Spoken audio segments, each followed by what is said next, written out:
Présent, votre séquence Histoire, c'est l'une des confréries musulmanes les plus répandues au Sahel, la Tidjaniya. À l'heure où les intégrismes religieux envahissent cette région, cette branche soufie demeure moins médiatisée. Elle est pourtant bien présente au Mali, au Sénégal, au Maroc ou encore en Algérie. Cette confrérie prône un islam à contre-courant des conservatismes et du radicalisme. Direction la Zaouïa de Fès au Maroc, son berceau. Des pèlerins du monde entier prient sans discontinuer dans la mosquée où repose le fondateur, Cheikh Ahmed Tidjane.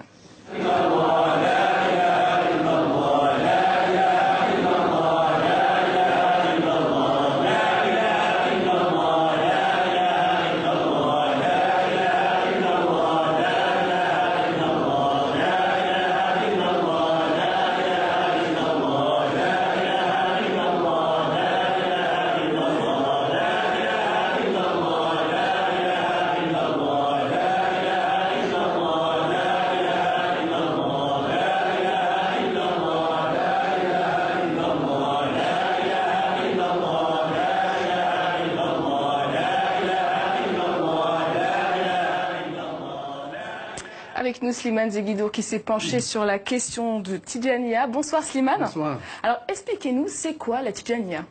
Alors la Tidjaniya, elle porte le nom de son fondateur, Ahmed Tidjani, qui est un Algérien, et une confrérie religieuse soufie en islam.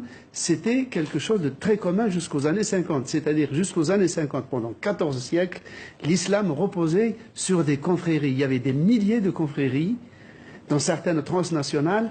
Et la confrérie, c'est quoi? C'est un saint qui la fonde. Et ce saint est perçu par les fidèles comme un intercesseur entre les fidèles et Dieu.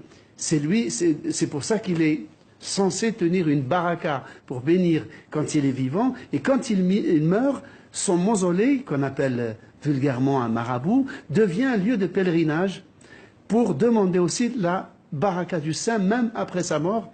Et il faut dire aussi que ses enfants reprennent aussi sa sainteté et continue à la distiller aux populations. C'est cela une confrérie. La Tidjaniya est une des plus grandes confréries musulmanes fondée en Algérie. Elle est passée par le Maroc, ensuite elle a gagné l'Afrique occidentale où elle a vraiment trouvé le public le plus assidu.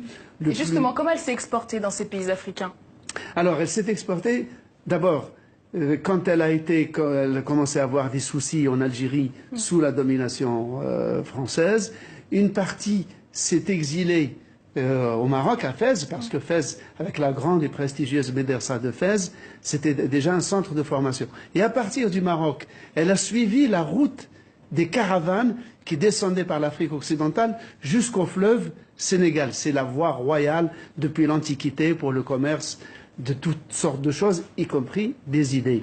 Et c'est pour cela qu'elle a, tout en étant présente en Égypte, en Turquie, c'est vraiment autour du Sénégal, mais aussi en rayonnant vers le Burkina Faso, la Gambie, le Mali, la Mauritanie évidemment, qu'elle a trouvé son bassin naturel où elle a été adoptée, non seulement adoptée, mais enrichie par des lignées de ulama comme le Hajj Malik Sy ou le Hajj Omar Tal. Il y a eu des lignées de très grands théologiens. Et pourquoi les confréries sont importantes en islam? Parce que la confrérie, c'est quoi? C'est l'islam qui est né dans le désert arabe, qui arrive à s'adapter aux mœurs, au climat d'une région donnée. Et donc il prend les couleurs, il s'acclimate, il prend les couleurs du terroir. Il devient un islam local tout en restant universel. Et c'est cet islam-là qu'à partir des années 50, le salafisme a commencé à homogénéiser et à en abraser toutes les couleurs et pour le réduire à quelque chose d'immatériel presque. Et il y a aussi cette romance célèbre pendant la colonisation. Une aventurière française s'est mariée avec un des chers de la Tidjaniya. Oui, avec un des fils, un des enfants de Ahmed Tidjani, le fondateur dans la ville de Laghouat en Algérie. Effectivement, il l'a rencontré en France où il était plus ou moins en exil. Ils sont tombés amoureux. Ils sont revenus à Laghouat, très exactement à Ain Madi, qui est le berceau historique de la confrérie, et elle est devenue une maraboute. Elle était considérée que c'est comme si c'était la sainteté dont avait hérité son mari, s'était répandue sur elle, et elle était vénérée. Elle a créé des hospices, des écoles, des orphelinats, et quand son mari est mort. Elle s'est remariée avec un autre de sa famille. Et après, elle est repartie en France où elle a été décorée, honorée, Légion étrangère, Légion d'honneur. Et donc, elle reste un personnage très populaire en Algérie, chez les musulmans, mais aussi dans son pays d'origine, la France. Et comment aujourd'hui la confrérie est-elle devenue un outil de soft power pour des pays comme l'Algérie ou encore le Maroc? Ah, exactement. C'est vrai que aussi bien Rabat qu'Alger, il y a une espèce de bras de fer feutré, tout en dentelle, sans surenchère verbale, pour utiliser cette confrérie comme un vecteur d'influence, de rapprochement, de tissage de réseaux entre l'Afrique et le Maghreb. Le Maroc se flatte d'avoir la tombe à Fès, ce magnifique mausolée à Fès, et quand les notables tijanes de l'Afrique vont au Maroc, ils sont reçus au palais, soit par le roi, soit par un proche du roi. Donc, ils sont complètement honorés.